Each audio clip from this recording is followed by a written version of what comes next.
መህር አልሰጥም ላለ ወንድ ሁክሙ ምን እንደሆነ ቢያብራሩልኝ ጀዛኩሙላህ ኸይረን የሚል ጥያቄ። መህር ሴት ልጅ ንካህ ስታደርግ ንካህ ካደረገች ሊሰጣት የሚገባ ሐቋን ወአቱን ኒሳአ ሰዱቃቲሂነ ኒሕለህ ብሏል አላህ ተባረከ ወተዓላ። ለሴቶች ጥሎሻቸውን መህራቸውን በግዴታነት ስጧቸው፣ ፈቃደኛ ሆነው እስካልሰጧቸው ድረስ አትብሉት መህራቸውን ብሏል። ፈአቱሁነ ኡጁረሁነ ፈሪዳ የሚል አንቀጽም አለ። መህራቸውን በግዴታነት ስጧቸው ብሏል።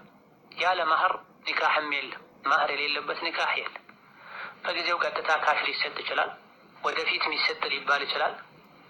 በጊዜው እንኳ ይሄን ያክል ባይባል ለእሷ አይነት ሴት የሚገባን መህር እሰጣለሁ ተብሎ ሊሆን ይችላል። በሆነ መልኩ ግን መህር መኖር አለበት። መህርን ጥሎ አስቀርቶ ኒካህ የሚባል ነገር የለም።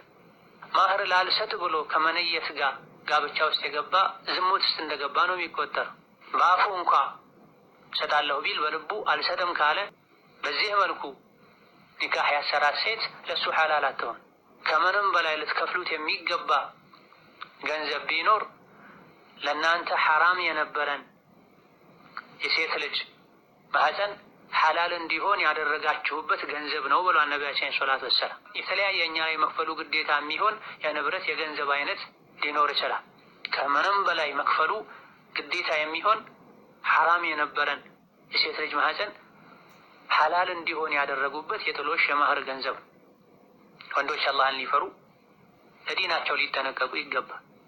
ያታለለ ከኛ አይደለም ተብላ እሺ ብለው ለጊዜው ሰጣለሁ ብለው ወደ ቤት ካስገቡ በኋላ ልክ እዚህ ላይ እንደተባለው የለኝም እስከ መቼም አልሰጥሽም የሚሉ ሰጥተው አታለው ደግሞ ወይም አስገድደው መልሰው የሚወስዱ ጥቂቶች አይደሉም።